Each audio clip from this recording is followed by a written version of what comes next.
నువ్వు పంది మాంసం తిన్నావు అనుకో, పంది ఆలోచనలే వస్తాయండి మనలో. అపచారం అపచారం. అరే తృష్ణ, అరే తృష్ణ, ఒరే అబ్బిగా, రాముడు రాముడు పంది తినడం ఏమిట్రా? నువ్వు పంది మాంసం తిన్నావు అనుకో, పంది ఆలోచనలే వస్తాయండి మనలో. సీతాదేవి మందు తాగిందా? రాముడు మాంసం తిన్నాడా? అమ్మో. కోడిగుడ్లు తిన్నావు అనుకోండి, అదే కోడి బుద్ధే వస్తుందండి, ఈ పెంట మీద ఆ పెంట మీద ఇలా ఇలా ఇలా. నువ్వు పంది మాంసం తిన్నావు అనుకో, పంది ఆలోచనలే వస్తాయండి మనలో, మనిషి ఆలోచన రావు. స్వామి రాముని గురించి ఇంకేమైనా మాట్లాడితే అయిపోతావు డిమ్ము. ఉందో లేదో చదివి మీరే చెప్పండి స్వామి. చదివానన్నావుగా, చదివి ఏడ్చానన్నావుగా. స్వామి ఒక్కసారి చదవండి. ఒరే రైస్ పిస్కింగు, ఏడిశావు. ఓ గంగాదేవి, వనవాసం నుండి తిరిగి వచ్చిన పిమ్మట నేను నియమవంతురాలనై నీకు 1000 కుండల కళ్ళు మాంస రూపమైన ఆహారము సమర్పించి పూజించెదను. స్వామి గంగమ్మ తల్లి మాంసం తిని కళ్ళు త్రాగితే లేనిది, మనం తిని త్రాగితే తప్ప స్వామి. You can't cheat because I'm God.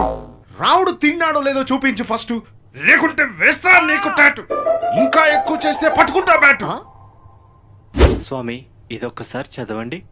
ఒరే అభిగా, ఏడ్చావు.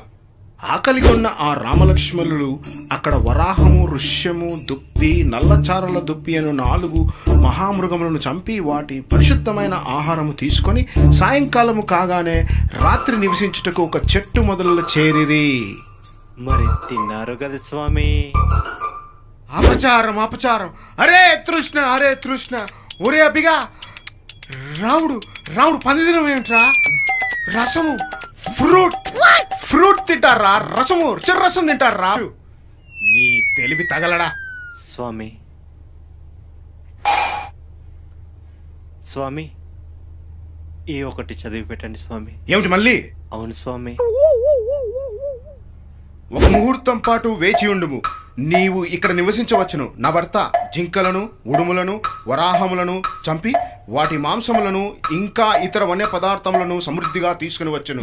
ఒరే రైస్ పీస్ కింగ్ స్వామి, అగౌరించావు. ఇది బ్రాహ్మణ వేషంలో ఉన్న రావణాసు గురించి. వాడు మాంసమే కాదు, మనుషులు కూడా తింటారా రైస్ పీస్ కింగ్. అంటే ఏమిటి నువ్వు అనేది? బ్రాహ్మణుడు కూడా మాంసం తింటాడానా? స్వామి సీతమ్మ బ్రాహ్మణ అతిథులకు నాన్ వెజ్ ఎలా పెట్టింది స్వామి? రౌండ్ హంటింగ్కి వెళ్ళాడుగా, తెచ్చేతాడు. ఓ మై ఫ్రెండ్, నువ్వు కొంచెం ఉండు. రాముడు మాంసం తిన్నాడని ఎవడు చెప్పిండు? ఎక్కడ చెప్పిండు? నువ్వు పట్టుకొచ్చుకో తిండు, నేను నీకు చెప్తానుండు. సరే స్వామి, ఈ ఆఖరిది ఒకసారి చదవండి.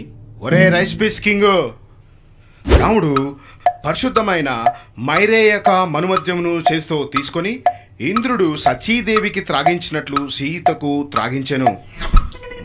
రైస్ పీస్ కింగ్, రాముడు భుజించుటకై కింకరులు బాగా శుద్ధి చేసిన మాంసములను అనేక విధమైన ఫలములను శీఘ్రముగా తీసుకుని వచ్చిరి. సీతాదేవి మందు తాగిందా? రాముడు మాంసం తిన్నాడా? అమ్మో. ఏ అపకారం చేయని జంతువుని తినే లుచ్చా ఎదవలు ఎవ్వడవు కూడా మనిషే కాదు. If is not human, how is a Hindu, how is a Christian, how is a Muslim, is a tug and rogue.